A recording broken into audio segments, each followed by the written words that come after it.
ഇത് മോളാണേ.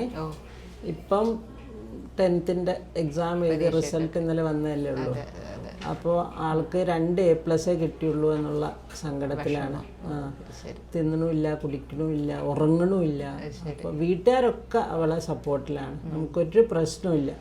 നമുക്ക് ജസ്റ്റ് അവൾ മുന്നോട്ട് ഉഷാറിൽ നീങ്ങിയാൽ മതി എന്നുള്ളതാണ് നമ്മുടെ ഒരു കാഴ്ചപ്പാട്. അപ്പോൾ ഡോക്ടർ ഇവളോട്, ഡോക്ടറൊക്കെ പഠിച്ച് ഡോക്ടറായ ആളല്ലേ, അപ്പം പിന്നെ വിദ്യാഭ്യാസത്തെ പറ്റിയും ഭാവിയെ പറ്റിയൊക്കെ പറഞ്ഞു കൊടുക്കാൻ ഒരു ഉത്തമ അതുകൊണ്ട് വന്നതാണ് ഞാൻ.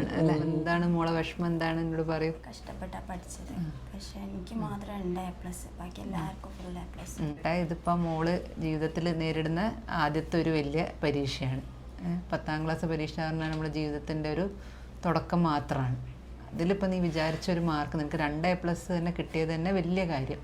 എത്രയോ കുട്ടികൾ അത്ര പോലും മാർക്ക് കിട്ടാത്ത കുട്ടികളുണ്ട്. പിന്നെ കൂടെ ഉള്ളവർക്ക് ഫുൾ A+ കിട്ടി എന്നൊന്നും നമ്മൾ ഒരിക്കലും ചിന്തിക്കരുത്. നമ്മൾ ഓരോരുത്തരും ഓരോ വ്യക്തികളാണ്.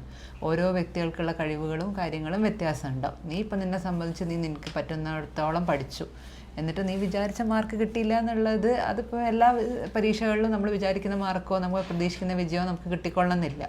ഓരോ പരീക്ഷകളും നമ്മുടെ ജീവിതത്തിൽ ഓരോ ചവിട്ടുപടികൾ അല്ലെങ്കിൽ ഓരോ വാതിലുകളാണ്. നമ്മൾ വിചാരിക്കുന്ന വിജയം കിട്ടിയിട്ടില്ലെങ്കിൽ അതിലെവിടെയാണ് നമുക്ക് തെറ്റ് പറ്റിയത്, അത് നമ്മൾ തെറ്റ് മനസ്സിലാക്കി അടുത്ത ചവിട്ടുപടിയിലേക്ക് നമ്മൾ കയറണം. എല്ലാ വിജയവും നമുക്ക് കിട്ടിക്കൊണ്ടിരുന്നാൽ നമ്മൾ മുന്നോട്ട് പോകില്ല, നമ്മൾ നിന്നടുത്ത് തന്നെ നിൽക്കും.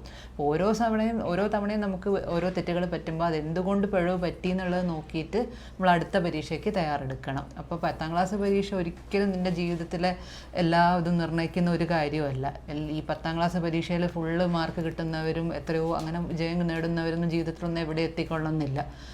നമ്മളെ ലോകത്തുള്ള പല മഹാന്മാരും ഇങ്ങനത്തെ പരീക്ഷകളിലൊന്നും വലിയ മാർക്കുകൾ, കോളേജുകളിലോ അല്ലെങ്കിൽ സ്കൂളിലോ ഒന്നും വലിയ ഉയർന്ന മാർക്ക് നേടിയിട്ടൊന്നും അല്ല ജീവിതത്തിൽ വലിയ നിലയിലൊന്നും എത്തുന്നത്.